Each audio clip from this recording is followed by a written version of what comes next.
So this happened about 3 weeks ago, and I still haven't fully shaken it off. My name's Carl.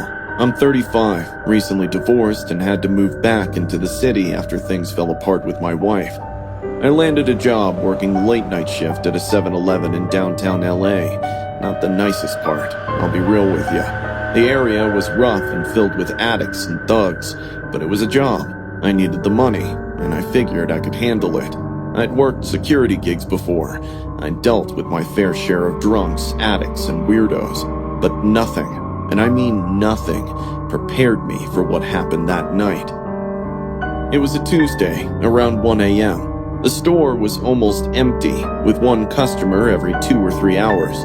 I was restocking the gum rack behind the counter when I heard the door chime. I glanced up and saw this woman walking in. She walked in slowly, lanky, maybe in her mid-40s, with greasy black hair tied in a messy bun.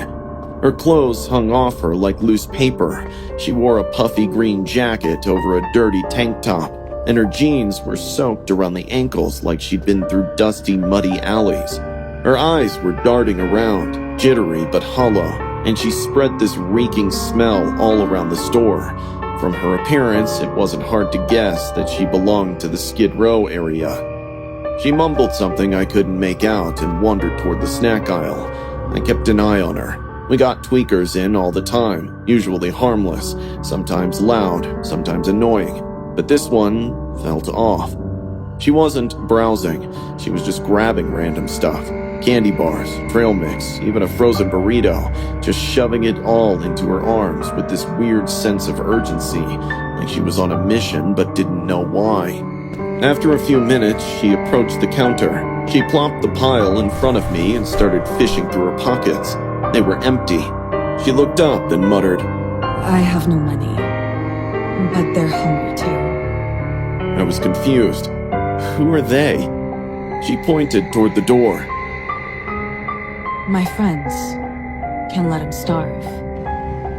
I looked past her. There was no one outside, just the flicker of a busted street lamp and a pile of trash bags swaying in the wind. "Look, I can cover one item for you if you're really hungry, but I can't give you all this for free." She didn't move, just blinked twice, very slowly, like an animatronic. "But they're hungry too." There was a sudden shift in her voice. "Look, I'm sorry. Like I said, I can give you only one thing for free. You have to pay for the rest." Her eyes twitched, and she moved her shoulder in such a way that her bones cracked. A bad feeling rushed through me. My instincts told me something was about to happen. She suddenly dropped her jacket to the floor. Jesus. Her arms were covered in rotting patches of skin that hung like wet tissue.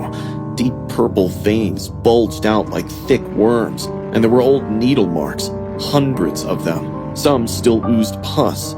But what truly messed me up was the way she smiled, like she was proud to show me what she'd become. I took a step back instinctively. "Ma'am, I need you to leave now."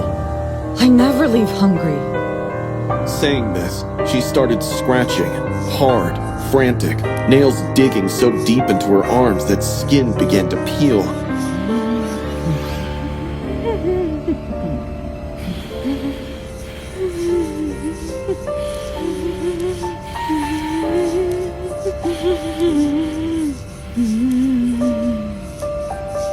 She moaned softly, like she liked it. She scratched so fiercely that a flap of rotted skin ripped off. I'm not exaggerating. She literally tore off a strip of her own flesh, held it up like a slice of jerky, and put it in her mouth. She looked at me with this blank stare, chewing, blood dripping down her chin. The chewing didn't even sound right. It was wet and slow, like cartilage grinding between teeth. Her mouth opened a bit wider than it should have. I heard something snap in her jaw. I couldn't hold the bile rising in my throat. I puked. My legs went weak. All I could say was, "Jesus Christ." I grabbed the phone and called the cops. My hands were shaking so badly I could barely press the numbers. She dropped the rest of the food on the ground and began walking slowly toward the counter. Her voice turned low. Not like a whisper, but like something underneath her voice was talking too. He said they'll come in if I feed them. I had no idea what the hell she was talking about, but I wasn't about to wait and find out. I grabbed the fire extinguisher from behind the counter just in case things got ugly. Right as I reached the register, I heard sirens outside. She stopped.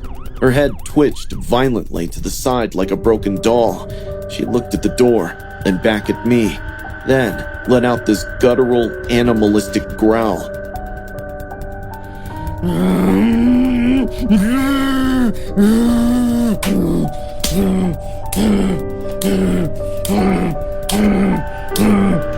She dropped to her knees and started slapping herself.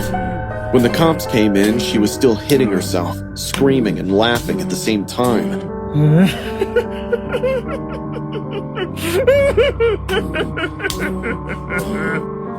They had to restrain her to take her away. She fought like a rabid dog the whole time, screaming about the hungry ones in the dark and how she fed them enough to last the night.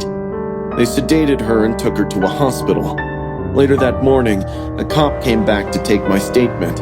He said she was likely in the middle of a severe drug-induced psychosis. They ran her prints and found out she'd been arrested before, years ago, for trying to bite a woman's face in a soup kitchen bathroom. But this was the worst episode they'd seen. She's currently in a psychiatric ward. Ever since that night, I've been locking the store doors at midnight and only serving through the glass window. I don't care what corporate says.